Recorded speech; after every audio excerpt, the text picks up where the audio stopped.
lounging around the hamlet, sitting on boxes, sharpening their weapons, drinking, playing cards, praying, and generally relaxing. Dismas steps forward to center stage. As the other characters deliver their lines, they stop their actions and step forward to join Dismas in making a solid line across the front of the stage. Save for the prologue, this story is told through individual characters giving monologues through the story, while other characters are in the background pantomiming the story being told. How this is done is at the discretion of the director, but some examples are given throughout the show.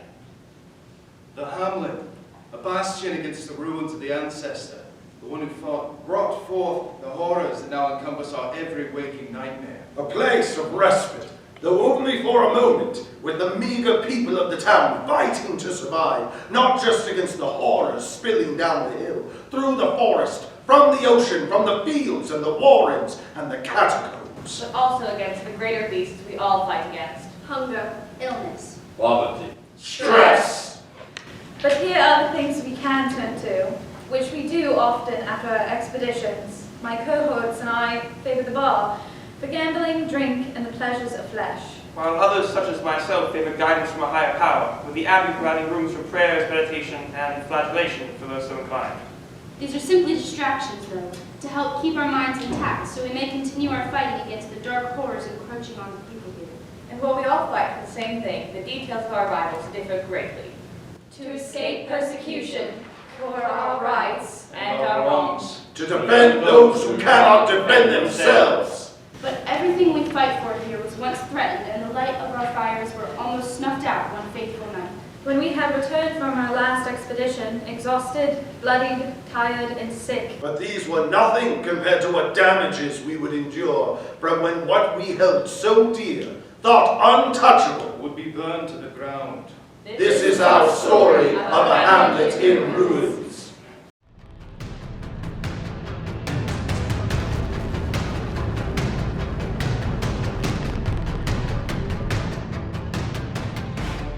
Paracelsus joins the group and starts tending to Boudica and Sarmenti's wounds. Beristel walks in and steps up to the spot. We knew that the wolf was not far behind. We all knew the next attack would be the last, and that it would be within the week.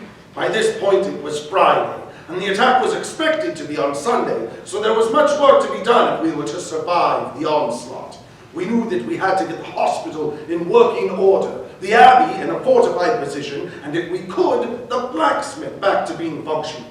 This would be difficult, because outside of combat, Boudica and Reynold refused to work together. Audrey will only actually do anything alongside Sarmenti. Paracelsus thinks Dismas is going to give us some sort of play. Sarmenti wouldn't work with Baldwin because he reminds him of some royal he used to know. And I couldn't stand Reynold because of how he insulted me earlier that week. We were quite divided, and there was little we could do to fix it.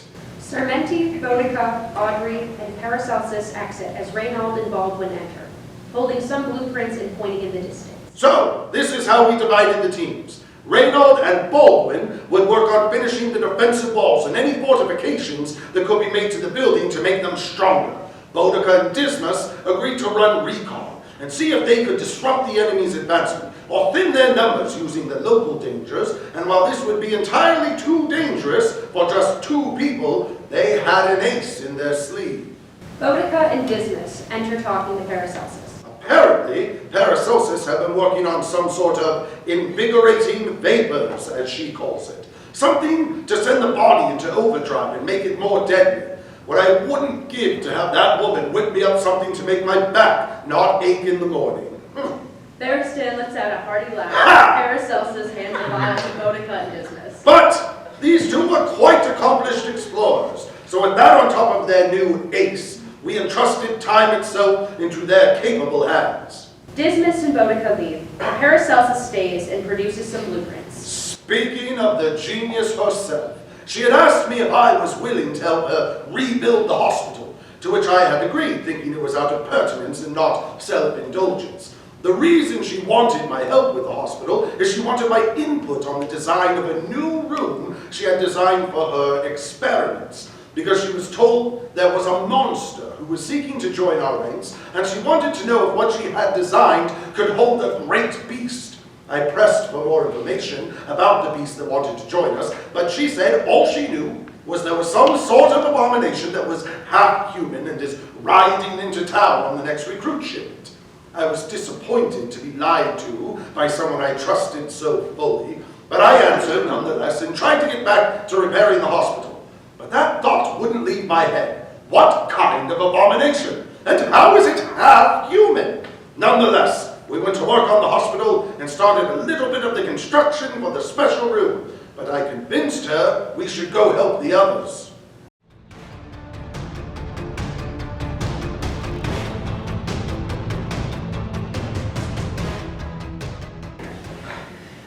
I have stolen a lot of things in my life, but that was something else. Truly a heist for the ages.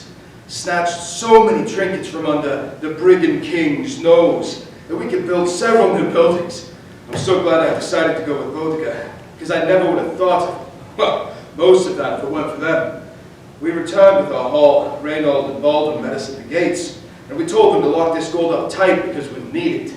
Dismas backs up so he and Boudica can pass off their stuff to Reynold and Baldwin. They take it off stage as Dismas returns to the spot. Boudica joins him. Now that was quite the run. I haven't had that much fun since I raided that wealthy minister's carriage from Western Dunwich. Wait, the one with the fancy red bull on top of the carriage. The one running from Dunwich to Nydring. Yes, that exact one, with the guy wearing the funny hat driving the car. I raided that one too. A few weeks after your team did, I think. They had stopped to resupply in a small town. I stuck a firecracker under the driver's seat before they pulled off. Oh, so that's where you got the idea of putting the explosive in the wolf's soup. Oh no, that one I took out of your book. Back when we fought that hag that was trying to eat us. Remember what happened when she threw Reynold in there and you dropped that cleansing agent Paracelsus gave you into the mix? Yeah, I figured it would make him at least smell a little better.